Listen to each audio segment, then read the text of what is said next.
Good evening, everyone, and welcome to the Daily Balm. My name is Beverly Buncher, and I'm the founder of the Be a Loving Mirror method of family recovery and the Balm programs. This evening, we are on Principle 10. It's important to heal your relationship with yourself. The Balm is made up of 12 principles of recovery and 7 steps. This particular principle is part of a triad: heal your relationship with the spiritual, your relationship with the self, and your relationship with others. And we're very pleased tonight to have Dave Potter on, who is going to talk to us about his very own mindfulness-based website and his own teaching career, and how mindfulness can help people in family recovery to move their lives forward and be more present with their loved ones in the process of recovery. Dave is a certified mindfulness-based stress reduction instructor who began teaching in 2004. He received his training through the University of Massachusetts Medical School, where founder Jon Kabat-Zinn established the Center for Mindfulness.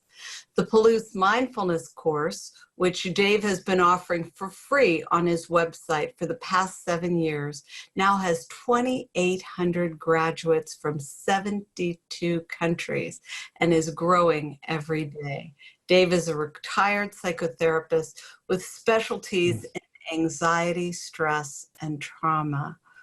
Wow, Dave, that's amazing. Welcome. Welcome to the call. Thanks, Bev. Nice to be here. Thank you. You know, the minute that I saw your course, I thought, wow, he's really doing something very special in the world. Of course, you know, Jon Kabat-Zinn put this whole thing together, and we give him a lot of credit for that. But to go out there and make it available to the world is a very beautiful thing. And I thank you for that. You know, I've studied several different kinds of meditation over the years, and MBSR is what really helped me at the lowest point in our family's life. When my husband, it was hopefully his last relapse 11 years ago. What is it that brought you to MBSR, and how did it impact you personally and professionally? Well, it's interesting because I was already a long-term meditator when I found MBSR. I've been meditating, on and off since I was 20, and pretty consistently since from 15 years before. But when I found this, I was struck by how accessible it was. That it was something that wasn't married to a particular religion or a set of beliefs. It was scientifically based, and I'd actually read Jon Kabat-Zinn's books before I found MBSR, and I didn't actually. It's funny. I kind of expected. Well, I read them as popular books. Well, it's interesting stuff, and it's directed towards people who just want to have a sense of what this is about. But once I started getting into MBSR, I discovered that that the naturalness with which he describes the meditation and the practices and the simple language kind of hit from me how deep it really was and how profound it was. And the thing that struck me the most was how teachable it was. That people wouldn't come into it and think that this is some method that requires them to give up their beliefs, or something that is just woo-woo, just way out there, and something that wasn't accessible and real. And more than anything else, I think, Jon Kabat-Zinn is, I think I told you that I discovered that he found the website. Well, actually, somebody told him about the website before I told him. And he says, oh, there's a free mindfulness website. He didn't know about it. And that kind of freaked them out a little bit, because they thought maybe I hadn't got permission from him, which technically I hadn't at that point. But I did get a hold of him finally. He's a very popular guy, as you can imagine. It's hard to get a hold of. And he loved the fact that it was free. And in fact, his intention from the beginning was to make to make it as accessible as possible. And the idea that it could be free he thought was wonderful. And I'm just happy to be able to do it that way. I mean, I love doing this work. That's really something. It speaks to this idea of making something that's so important, so accessible. It's critical. And 2,800 graduates, that's huge. Yeah, I didn't really... affecting so many others. Yeah. I didn't really expect it would reach that many people. In fact, I thought maybe I only did it to augment the in-person class I was teaching then. So if somebody missed a class or didn't, or wanted to catch up on get the practice sheets for that week, I could put the recordings up on so that they could have access to them, expecting that maybe and then after, in the beginning it was just an augment to the class, but once I had a few things up, I realized I could make it available to anybody, and it surprised me. I didn't really believe much in online courses at that point, because I didn't think... I took some online courses when I was doing my graduate studies, and that my university called them distance learning, and I called them distance not learning. Because it just wasn't engaging, and so I didn't really have high expectations for it. And then I discovered that people, because it's experiential, it's not about learning facts or something you're going to regurgitate to somebody else. It's about an experience. That if somebody did the class and if they did the practices, which is really the core of what the class is about, that the results that they received were profound. In fact, it surprised me a little bit in the beginning because I didn't expect that they would be as effective as the in-person class was. But the trick was and is it's hard to complete an online course on your own. So it's helpful if you can find some support somewhere. We've got an online support group for people that ask questions and so on. But if they do everything, if they finish the course and do everything, the results are just as profound as an in-person class, because it's about the practice. It's not really about didactic information somebody gives you, although that augments the learning. Right. It's interesting. We teach our course completely online, and we've been doing it that way for, I don't know, 9 years, whatever. We had our first in-person retreat this past 2 weeks ago. Wow. And it was for our core process. And we've never allowed people outside of our, the people who take our program to get the core process, and you have to go through this, and this before you can get it, and blah, blah, blah. I just said, you know what? This core process is so powerful for helping families shift everything that's going on in themselves and everyone around them. We just have to get it out there. So we did it in person, we did it in a weekend, and families came with a problem they wanted to solve. And by the end of the weekend, there was complete transformation. Wow. So on the other hand, our online class goes for 8 weeks. Yeah. And so they have a while to really, work with someone else, have a buddy. It just really depends where people are, I think.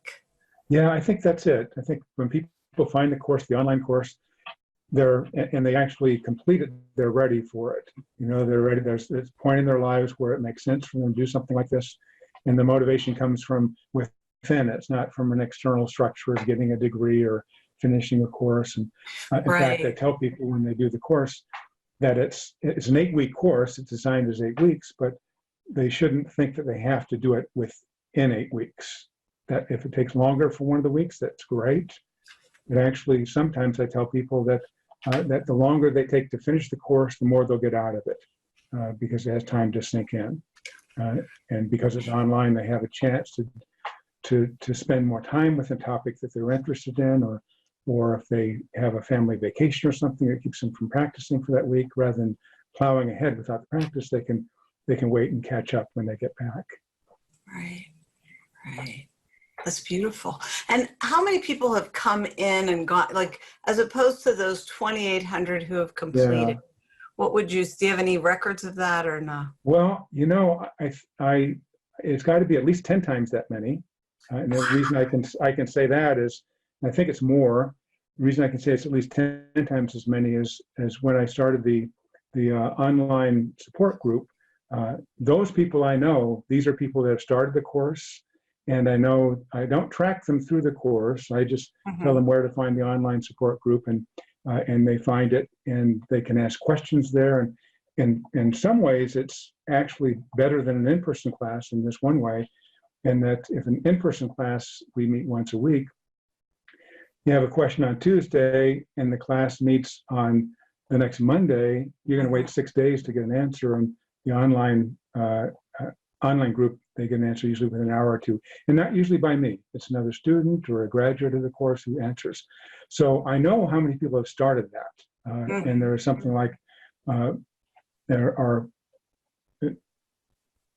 10 times the number of people who have finished the course have started the course. How I put it another way, those who start the course that way, 1/10 of them finish. Right. So I know that 10 times that number have started, and I suspect it's more than that, because not everybody wants to sign up for an online course. We have I've got ways to track I don't know who is actually looking at the website, but I know that from where, and that they're an individual computer or smartphone or whatever. And it's about 4,000 people a day that find the website, 4,000 different people. Wow. That, of course, doesn't mean they're doing the course. They may just have done a search and found something, or somebody told them there's some interesting material there, but there are a lot of people that find it. So that's really great. Well, I mean, just the fact that 4,000 people a day care about meditation, want to quiet their minds.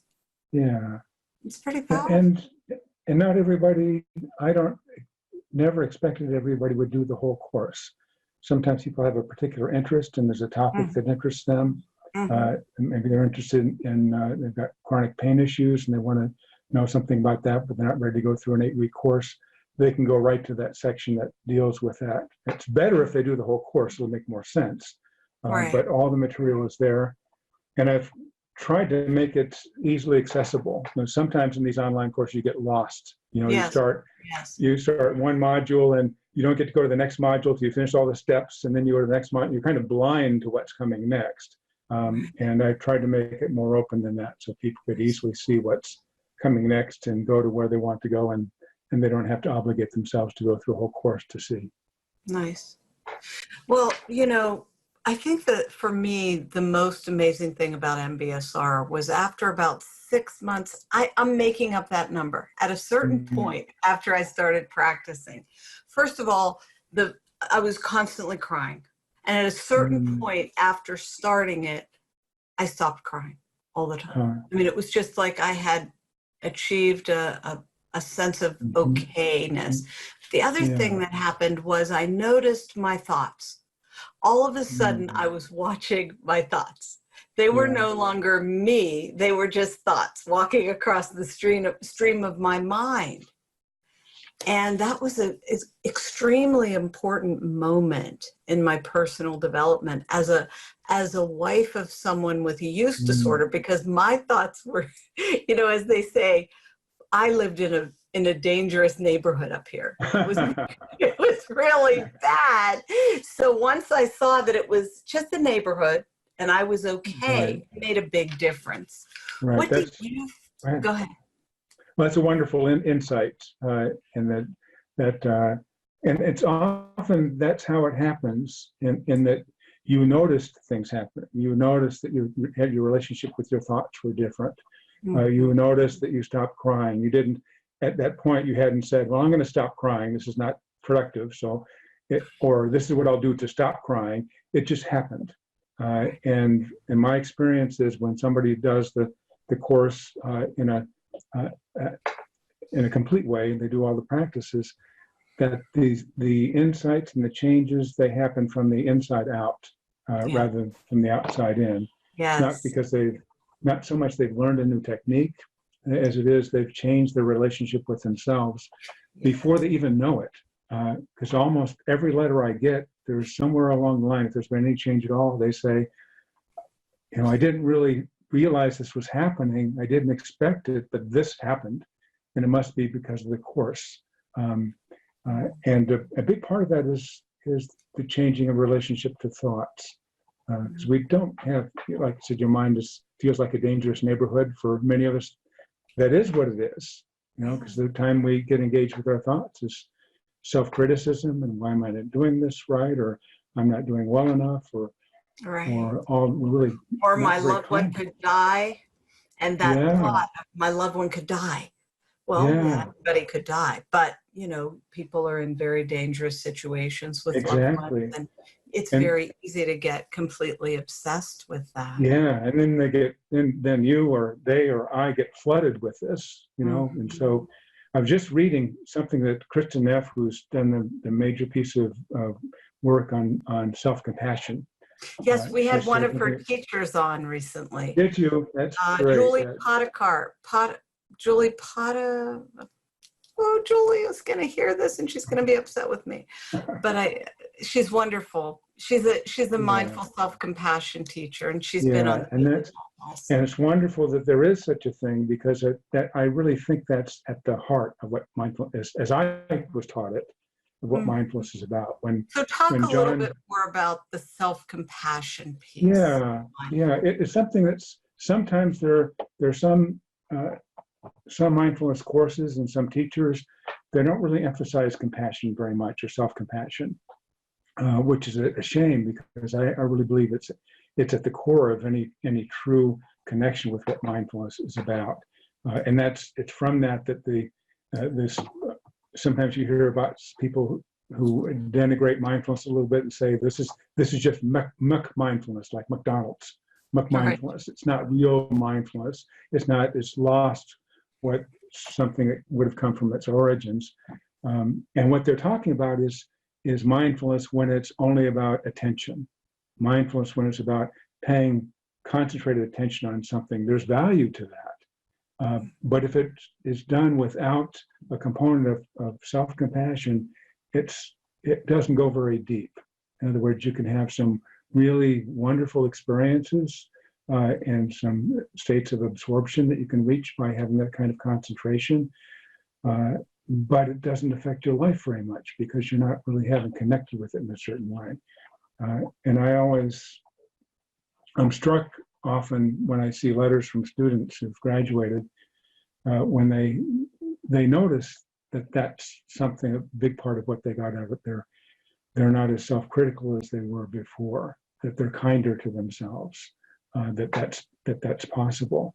And we try to make it as explicit as we can in the course, because if you think when you first started meditating, most of us have the experience of, well, I'm not doing it right, because my mind's not calming down right away, or I'm having all these random thoughts, or I get lost in thought. So I'm really not doing it right. And when I practice more and more and more, maybe I'll get to do it right.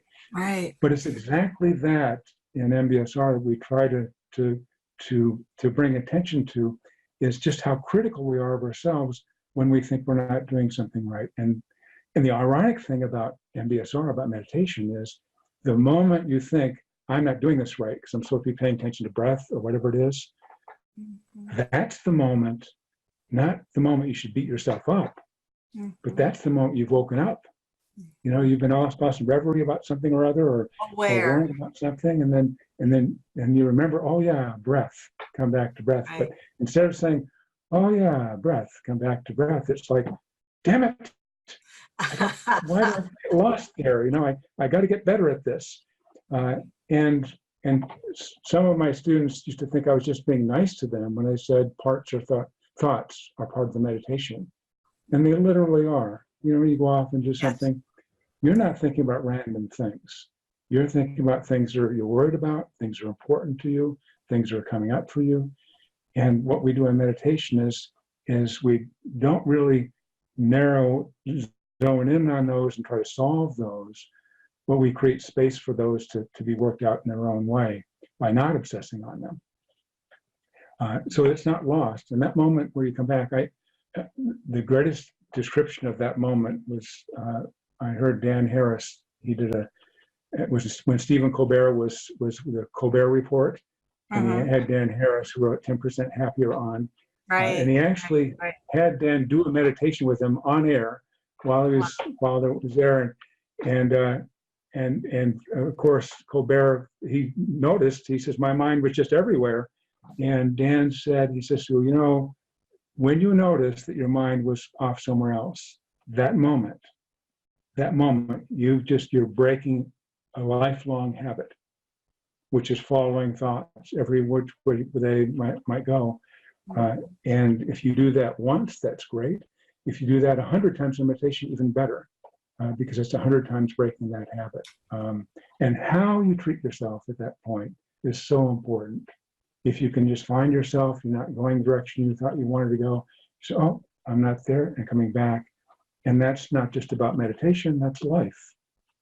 You know, if we went into a state of panic and flooded every time that something went wrong, we'd be that way all the time, because things don't go perfectly all the time. There's always something goes a little bit wrong. And so it's learning how to deal with it in a way that doesn't derail you. Absolutely. You know, that piece of really being patient with yourself. How we treat ourselves is how we treat everybody else. So if we can learn how to be patient with ourselves, which this process teaches, it can only help us. Yeah, and it's not... We're empathic with ourselves, you know, we have compassion for ourselves, we can be empathic with others. Exactly, yeah. And it's not indulgence, you know, it's not just indulgence and complacency, you know, that's just, oh, I'll be nice to myself, and I'll just go curl up on the couch with a pint of Ben and Jerry's and everything will be fine. You know, it's because meditation is a discipline, but it's a discipline with this context of kindness, and that's really important. If you had just the discipline and no kindness, you might achieve some pretty rarefied states, but you wouldn't be a good human being to yourself or others. If you had just kindness and you were just kind of warm and friendly, but no discipline, you might not get things done you wanted to get done. So it's really bringing together of both of those. Dave, could I ask you a question about this discipline versus kindness? Let's say you wake up in the morning, and this could be anybody, and you wake up in the morning and your mind is just, and you know it's time to sit and meditate. And then journal, but your mind is So what do you do then? So first you don't fight it. You know, maybe the discipline part is taking time to be with yourself. So there are times when you kind of have to be with yourself in a way. 3 o'clock in the morning when you have all those racing thoughts, you know, it may not be a time when you set for meditating, where you're thinking about what just happened earlier that day, or what's going to happen tomorrow, or you're worrying, and your mind is off and off and off and off. Fighting it doesn't work. You know, if you say to yourself, well, I can't be doing this because I've got to get up in the morning, so I need my sleep, that's just adding another layer of tension onto everything else. And so the practice is first about allowing what comes up to come up, and then having some place to go. You know, so it might be breath, or it might be body awareness. If I have those 3 a.m. racing thoughts, for me, I'll just bring my attention just laying in the bed, first doing kind of a body scan. There's my feet, my calves, and my thighs, and I'll get to my breath, and and then that will last for about 5 seconds. And then my mind starts racing again, something's really percolating. And then I'll come back to breath with the body. And then my mind will race again, and just come back to breath and body. And if every one of those moments was a moment of self-criticism, that would be very uncomfortable. You wouldn't do that for any protracted period of time. But if you can learn, and this is the practice, if you can learn that when that happens, the side trips are not, that's part of the meditation. If you wake up 3 o'clock in the morning, you're having thoughts about something, probably something is up. You know, there is something that's important to you. And for some part of that time, the thinking about it is productive. It's like you're kind of putting together a jigsaw puzzle. It's this piece, and he said, and she said, and I will do, and this will happen, but not 8 hours of that. You need a little bit of that. And it's kind of I'm trying not to say a bad word, but it's kind of the shit that makes the fertilizer. It's what comes up as important that's there. And so the discipline is to have a place to come back to and not beat yourself up for having made the side trip. To So discover one thing I'm not hearing from you is get up and do something else. Yeah, I don't recommend that. Okay. I mean, I know there are people that do, and that can work for them. You get up, because if the alternative is sit there and be in misery and being always racing thoughts and being uncomfortable and agitated and nervous and activated, then yeah, getting up would be better because you would be somewhere else. But if there's a choice, and with this kind of meditation, there is a choice. There's a choice to be with it in a different way. So I'm not trying to push the thoughts away. The way I sometimes think of it, it's like watching a B- movie. It's you can't keep from watching it, and it's your own mind. But you come back to breath through the body, and it won't. At first, it'll seem like it's not working. But if this is based on a practice where you've got some meditative experience, then it's that place. And this is a place where your body is fine. Unless you have a serious health problem, you're breathing fine. Your body's doing exactly what it needs to do. In a few moments, if you can stay with what's going on for a while, you'll fall back asleep. And for me, when I have those 3 a.m. moments, it's interesting. When I first found myself doing this, where I could let myself not fight the thoughts and try to make myself go to sleep, I would fall asleep and not know I'd done that. Wake up 15 minutes later, I look at the clock, 15 minutes, where did that go? And I was asleep. And then my mind will race again, and then I may do a body scan but it doesn't work for long, right? It just mind racing and then coming back to breath, and mind racing, coming back to breath, and mind racing, coming back to breath. But if each one of those moments is not a moment of beating myself up, it's, oh, there's breath. Oh, there's breath again. Oh, and then before I know it, I've fallen asleep. And look at the clock, and it's 20 minutes later. And I can go for 6 hours like that, where I've fallen asleep, woken up, fallen asleep, woken up, fallen asleep, woken up. But I'm not beating myself up in the middle. And I normally wake up refreshed, because not only have I done some processing, kind of along the way with the side trips, but I've done it from a context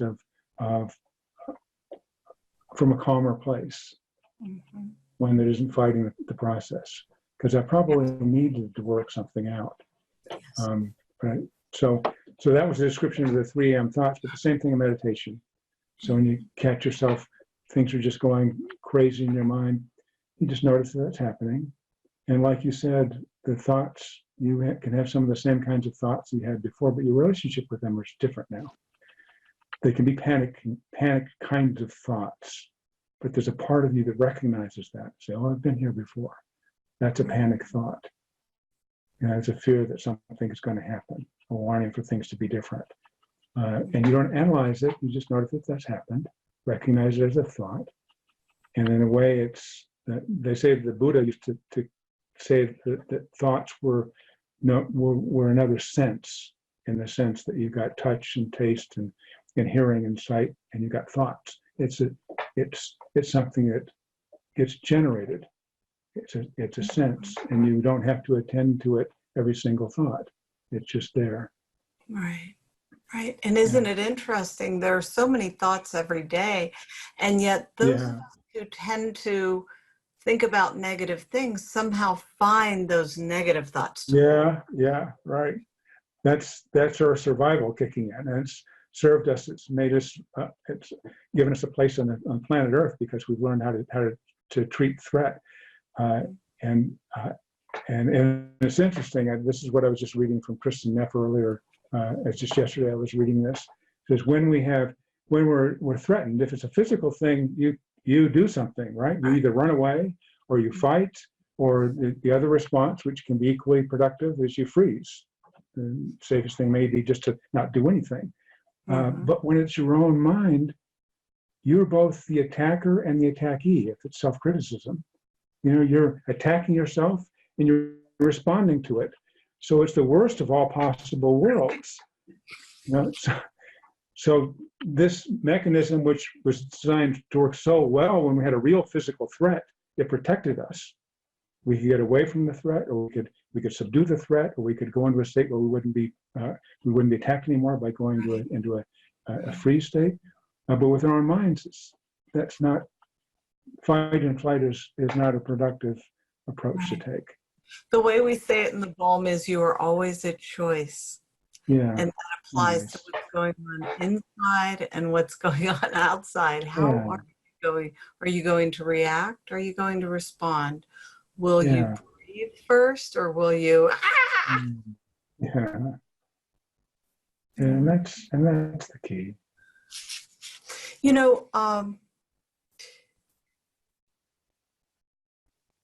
I was so touched when you and I spoke, and you said you felt that I had created a mindfulness program. And I guess it is, but it's more of a broad, pick your mindfulness kind of thing. We don't say to people, this is the method. Now, MBSR happens to be the method that has really carried me through thick and thin. But for other people, it's contemplative prayer, or it's music, or who do you think would especially benefit from an MBSR practice? That's a good question, because my first response is everybody. But it would be somebody. I guess I wouldn't say it. So the time somebody finds the program, and put it this way, are times when they're discovering they're at odds with themselves or with the world or with others, and trying to find some peace and some resolution. So it would be a time when sometimes people would come when I was teaching the live class, and they have people I might run into somebody who's interested in doing the class, or they call me up and they say, well, I don't know, I've got so many things going on, I'm so stressed out, maybe I shouldn't take the class. And usually at that point I would listen to them, because sometimes they'd be right. Sometimes there'd be so much going on that wouldn't be the right time. All it would do is create another distraction that wouldn't be helpful, because they beat themselves up for not being able to do the practices. But sometimes it would be helpful, so I always would leave it to the people who are coming into course to know for themselves what's right. But if somebody says, I just don't have time, that's easier, because they're saying, I'm stressed out because I don't have enough time. I'm working all hours at work, and I have so many responsibilities at home, and I'm doing all these things in the community with my family. There's no time. That's my problem. I have no time. And you're saying, take an extra 30 or 40 minutes a day to meditate. I don't have that time. And what I usually tell them is that if they can find a way, if it's logistically possible for them to find the time to take half an hour a day to do the practices, that after a while, there'll come a point where that half hour they spent at whatever point of the day they do that, whether it's the morning or the evening, the rest of the day feels like they have more time, because the rest of the day they're not getting so wound up in things that in a way that's not productive. The practices that they're learning come in where they can have anxious thoughts, and they have a way to work with them that doesn't push them away, nor does it have them get subsumed into them, so that they wind up feeling like they have more time than they did before. So that's the possibility. I don't promise it, but that's a possibility. Right. In the Balm we say, be the peace you wish to see in the world. Yeah. Because really that's what we are. We are that peace. Yeah. But when we identify with all these thoughts You know, they're pulling at us and we're pulling it at them, and just having that daily practice time to Yeah, lower the temperature on the inside can make all the right, difference. right. And I love that you say that it's already there, because it's not a putting over of something. It's not taking your anxiety and all these worries and somehow covering it with chocolate, or something that's just covering it up and making it go away. It's discovering there's a place within you that Right. is not caught up in that way. There's a place within you already that isn't bound up if you just pay Mhm. attention, if you can create enough space to find it. Right. John Kabat-Zinn used to have a saying. He never really liked to use relaxation, the word relaxation. So I was kind of surprised to hear him say this, because relaxation it has a sense of put something on top to make yourself relax. He says it's not about that. It's about acknowledging what's there, but to do it in a way that's along the themes of what we're talking about tonight. It's a self-compassionate way, a kind way, a gentle way, so that they can be dealt with and worked out. And he would say that this meditation, this MBSR class, is I'm going to teach you to be so relaxed that you won't mind it so much when you get stressed out. Right. So an acknowledgement that you're going to get stressed out, things are going to come up, we're going to get anxious, there's emotions will come up, they're there for a reason, but there's a part of you that doesn't get torn apart by that, a part of you that's, if you learn how to access it, it's reliable in the sense that it's there if you look for it. Right. Right. You know, John, Dave, oh, John Kabat-Zinn. Dave, the balm is really about appealing to people from all faith traditions and Yeah. no traditions. And they all have one common challenge, a loved one's use disorder. Mm. So we really encourage people to consider exploring and healing their relationship Yeah. with that which is spiritual. And we do at times speak about things that some of our visitors and members find controversial. Mm-hmm. One week, one person might find it controversial. Another week, another person Yeah. might find it controversial. And there may be some who would wonder about whether MBSR would conflict with their faith tradition. Could you address that? Yeah. John Kabat-Zinn from the beginning wanted to be sure that nobody saw it as a religion, or something that required people to change their beliefs. Mhm. And that's was one of the motivations for him to make it as science-based as it is, get to some scientific evidence about it. And because it's about your relationship with yourself, it doesn't make any assumptions about what your beliefs are. So sometimes people do have that concern. They're coming into it. If I'm doing this and it seems like there's some sort of a spiritual component to it, is this going to conflict with my faith? And my experience with it is, and because the kind of practice that it is, that doesn't require people to change their beliefs or their faith, is, and in every case that I've heard about, people who've gone through the program, there may be some who started and just gave up because it didn't feel right for them. But so many people who come in, they say, I wasn't sure about this, and I'm a devout Catholic, or I'm Jewish, or I'm Muslim. How is this going to affect my faith? And by the end, they say, not only did it not detract, in interesting ways and surprising ways, it deepened my faith. So I not only did I not have to give it up, it made it stronger. Because it really isn't about changing anybody's beliefs or faith. It's about paying attention to your own experience in a kind way. Right. So could you speak about the goal of MBSR? Some forms of religion are about becoming enlightened beings. I haven't heard that approach with MBSR.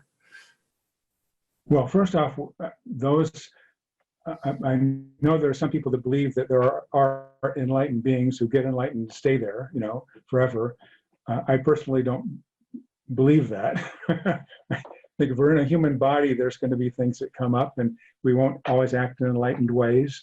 And the best phrase I've heard about it, and something I've heard recently, and it was I thought it was Jack Kornfield who said this, but I think it might have been Sunru Suzuki who wrote The Beginner's Mind, Zen Mind, Beginner's Mind. And the saying is that there are no enlightened people, there are only enlightened acts. If it came from Suzuki, it would make sense, because if you look at his book, Zen Mind, Beginner's Mind, the introduction, it was written by one of the students. He took the talks that Suzuki gave and put them to paper. And in the introduction, he talks about meeting with Suzuki and his wife, and the ghostwriter, if you will, of the book says to Suzuki, he says, you don't, and a student of his, so he knew this, is you don't talk about enlightenment much. And Suzuki's there with his wife, and his wife says at that moment, that's because he's never experienced it. And they both crack up, everybody laughs, and he didn't mean that seriously. He meant the way I took it and the way the writer took it. It's not a permanent state. Right. So that would explain why sometimes a person feels like expanded and the world is just everything's going their way and they're totally in tune, and other times, it reminds me of the story of Brother Lawrence. Did you ever hear it? Ira Progoff was a teacher of mine, and he used to tell the story of Brother Lawrence, who in the 15th century was a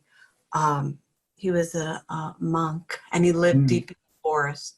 And he used to take care of the kitchen and the place where all the monks lived. And one day he just started breaking dishes. Just breaking dishes, and everything broke. And soon, no matter what he touched, it broke. So he went off into the forest by himself for a full year. And during that year, he watched the seasons change, the ups, the downs, the ins and outs. And he came back and he said that everything has its time and its season. And we are just part of this great design. And sometimes things work and sometimes they don't. I mean, I'm sure he said it more eloquently. That's what I took from it.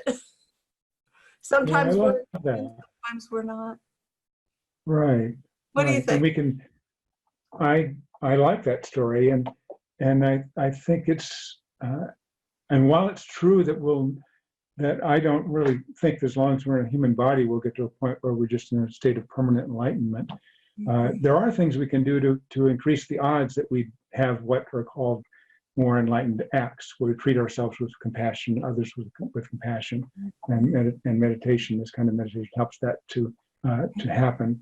But I was looking back when I knew I was going to be talking with you about self-compassion. I look back at some of Kristen Neff's work, and she says there's three components of self-compassion. And the first part is just treating yourself kindly. That makes sense. But the second part is about understanding the common humanity about it. That is, when you get upset or when something goes wrong, that's not a personal fault. That's not something that you should feel guilty about or feel you're at fault or somehow faulty because that's happened, because it happens to everybody at some point. If you're mad, there's millions of other people getting mad at the same. If you're sad because something has been a big loss, you're not alone in this. And that's compassion, not just for yourself, but also understanding that anything that somebody else is going through, you're going to go through some way or another, if it's an emotional state of some sort. And so in a way, this self-compassion is really other compassion in that sense, and understanding it's part of the human condition. Everybody has points where they get sad, and everybody has points where they get mad, and where they go through grief. People might do it differently. Now, I just came across a quote. I wrote it down and I thought it might come up. And it's about, really to me, it's about how self-compassion relates to compassion for others. Because once you realize that in a way, we're really not different than other people. And there's some people would believe that we're literally not different from other people. We won't go into that. It gets a little metaphysical. But the saying is this, It's when we look deeply into the other, meaning the other person, we find ourselves. And the inverse is also true. When we look deeply into ourselves, we find the other. Anything we're going through, other people are going through at the same time. Anything somebody else is going through, our time's going to come where we have that kind of a dilemma. And this empathy is so important for family members. You know, family members often come into family recovery and they're just so angry. What their loved one did, what's happening in the system to their, I mean, everything. It's just it's a very uncomfortable situation. And the whole process of family recovery and the balm is this process of just lowering the temperature. And on that basis, we call, by having a daily practice and doing all the balmy things. And as a result, starting to have empathy for your loved one. Empathy for the treatment center that is so busy that they can't call you back. Just empathy all around. And it is. What I love about that, about your acronym BALM, is, and how you work, is that there's the loving them and being compassionate towards them and yourself is not well, then everything goes, everything's okay, no boundaries, and at the same time you can love people, you have boundaries, what's going to work for what has to be true for you, so that you don't get abused or they don't get abused.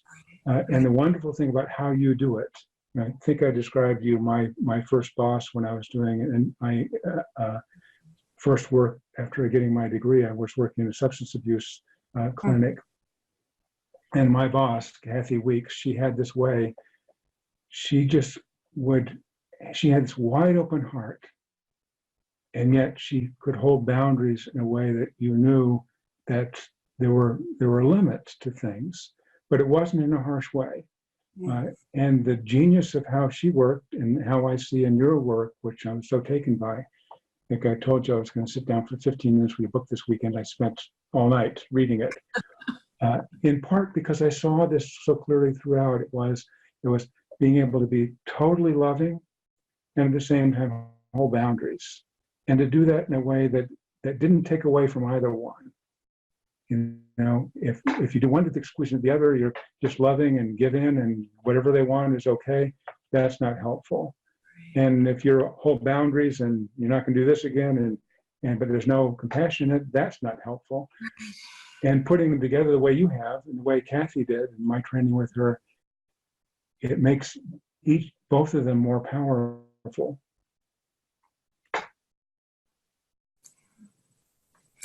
Well, we could talk about that all night.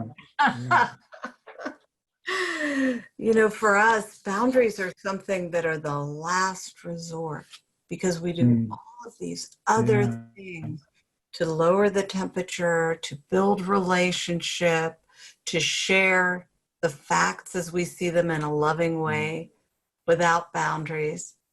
Interventionists call what we do daily mini interventions that allow the loved one to wake up from, from the sleep that addiction is.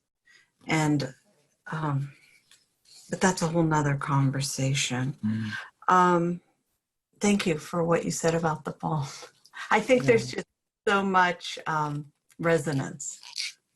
Yeah, I think so too. Yeah. So, we talked about this idea of being invulnerable versus vulnerable. Talk about vulnerability. Why is vulnerability so important? And how does MBSR help a person to be more vulnerable? Well, MBSR is about awareness. So if you're aware of what's going on inside, there's going to be moments of vulnerability. And things, and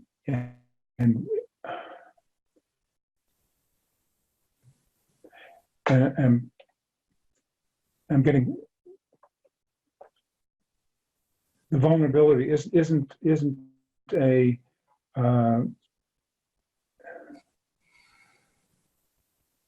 isn't a question of weakness, vulnerable, so you're weak and you're helpless. It's understanding that you're human, understanding that that things that you thought were true may not be true. Understanding that what you thought was true about you or somebody else may not be true. Having your hopes dashed in one way or another, and when you feel vulnerable at that point, understanding and being able to feel that there may be sadness and hurt, but to be able to be with it in a way that doesn't push it away and doesn't become a downward cycle, where you can use it as there's a saying, whenever you go through something really difficult and you come out on the other side, and you've learned a lot, which is always the case if you do come out on the other side. There's a saying, it's AFLO, another effing learning opportunity. Right. So the moment you go through it, it's really hard. And you don't never get to the point where you don't have those moments. At some level, you can know it's going to be a learning opportunity, but it doesn't feel good at the time. But if there's no vulnerability, you'll never be able to be open to where the change might occur. That's right. It's recognizing that you didn't have it all together at one point, or something did go wrong, and maybe you had some responsibility in it. And that's a vulnerability, or you aren't where you thought you were. And if you can treat that in a kind way, then there's a possibility for the learning to be helpful, even though it might be difficult at the time. Absolutely. Absolutely.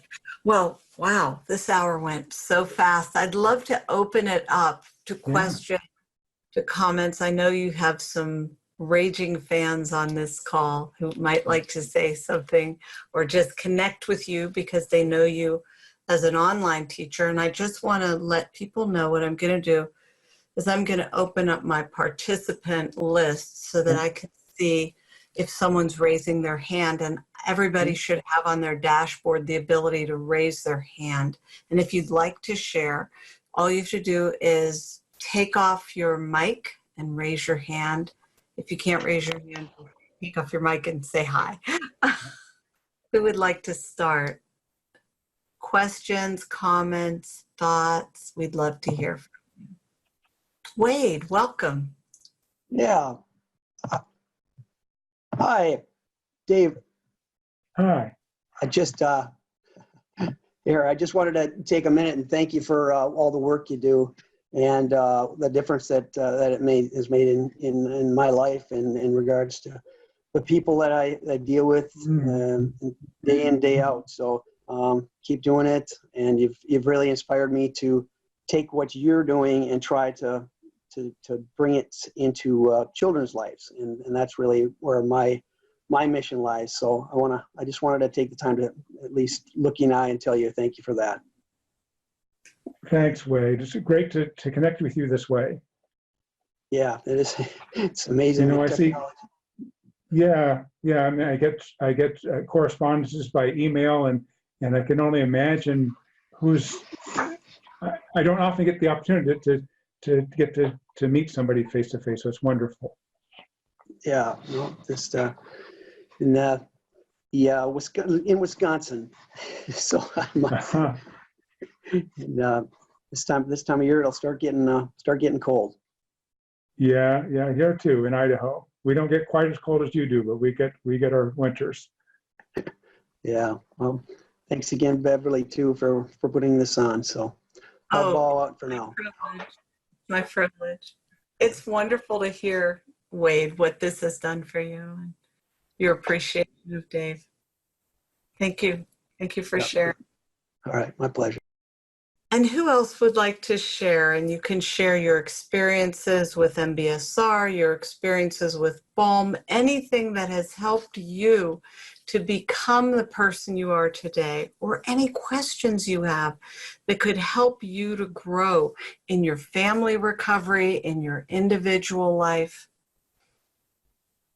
Please. And I see there are a couple of people who have taken off their mics.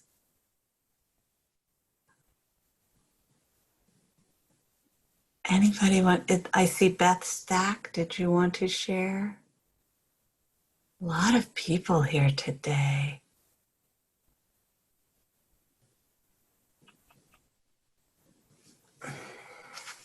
Sometimes we sit and wait.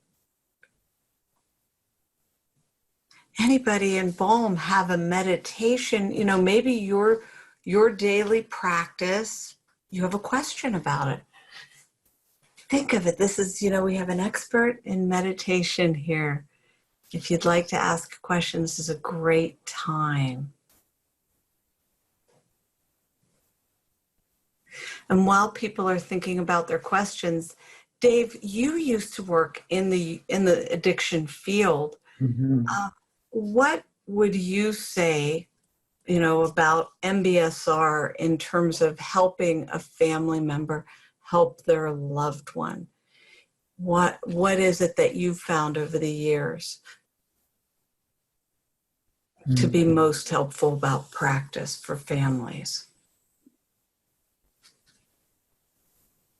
Looking for a raised hand in the meantime. Yeah, I guess I don't have one set piece of advice, and something would be really apply to anybody is not to be too rigid about how you do it, how long it takes you to do it, or to let go of expectations while you're learning the practices. And it's fine to take breaks, so you may start and be 3 weeks into it, something comes up and you take 2 weeks off and you come back to it, and that's really perfectly fine. And it's that piece that we're talking about tonight, about self-compassion and self-forgiveness, that's important, so that would hopefully help them to learn to be kinder and gentler with themselves and with others. Absolutely. And I'd like tonight to offer people who are coming here from Dave's Palouse Meditation, we have 6 free webinars that you might enjoy listening to if you've got family use disorder, family addiction. And people in the Balm, if you look at the Balm Fans and Friends, you'll see a link to Dave's website where you can learn for free how to do MBSR. So this, on our resource page, balmfamilyrecovery.com, there are opportunities for everybody to learn and grow in whatever way would be best for you. And it looks like it's a quiet group tonight. I would like to let our Balmers know about some things that are coming up. We have the Grief Recovery Support Group coming up starting November 18th. That's for families who have lost a loved one, or families who feel like they've lost the dream of what life would have been like had there not been addiction, even when their loved one is still alive. And we're having an info call on that on Tuesday night. We're also offering a Balm Family Recovery Specialist course, which is the first third of our coach training. And that starts in mid-November, and you can learn you will master the Balm and then be able to teach the 12 principles in your own community. Life Purpose and Recovery starts in January, as does the Balm for persons with use disorders. So if you know someone with some good recovery who may want to take the 12 Principles course specially designed for persons with use disorders, we welcome them. And all of this will be going out in emails, and you can give us a call at 1-888-998-2256, which stands for Balm. The Balm program is designed to provide a loving approach for family members who want to be there and walk this walk as a family, to not walk away. Sometimes families have had to walk away, and they learn the Balm and they find new ways to come back together. Next week, every week we do a principle, and next week is Principle 12. Be a loving mirror is the journey and the destination. That is for persons in our own community. And when we get to the Be a Loving Mirror lesson 12, someone who's been doing the balm for a while tells their balm story.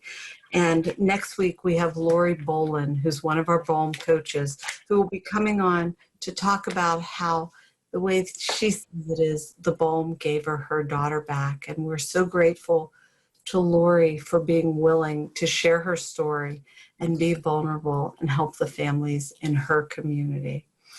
Well, thank you all for being here. Dave, you're amazing. I hope you'll consider coming back again. I feel like there's so much more we could talk about, and it seems like your community likes to hear from you. So, and from the amount of people who signed up, I think my community does too. So we'll have to get back together. I like that very much. Oh, that's wonderful. And if somebody wants to contact you, do you recommend that they go directly to your website, or and use this? Yeah, the best way is by email, and you can, and if you go through that page you just brought up, that contact page, and complete that, that'll get directly to my email. And anybody that writes to me personally, unless there's somebody trying to sell me something, I respond. And so you'll have my email once you go through that page.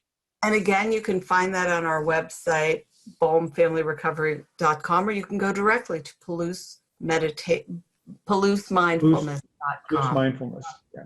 .com, .org. .com, and they both work. I've got both of. Oh, great. Yeah, both of them work. Yeah. Wonderful. We have a few chats here. Let's see. Thank you, Dave and Bev. Meditation has changed my life. I started with MBSR and then found TM and now practicing Zen. Thank you for sharing the message, Bev. And then, oh, that's from Andrea and from Beth. Thank you, Beth. A little note there. We won't talk about that. Well, everybody, wonderful to see you all. I see so many new and old balmers. It's wonderful to have you all here. And I want to let you guys know we are having another live retreat.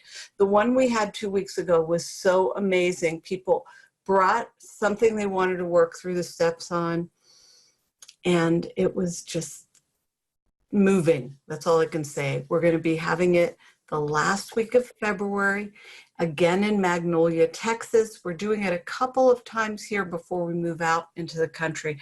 But if you can, please consider coming, because it's just a transformative experience to work the 7 steps together. We invite you all to consider it. And remember, everybody, be a loving mirror. Thank you. Bye.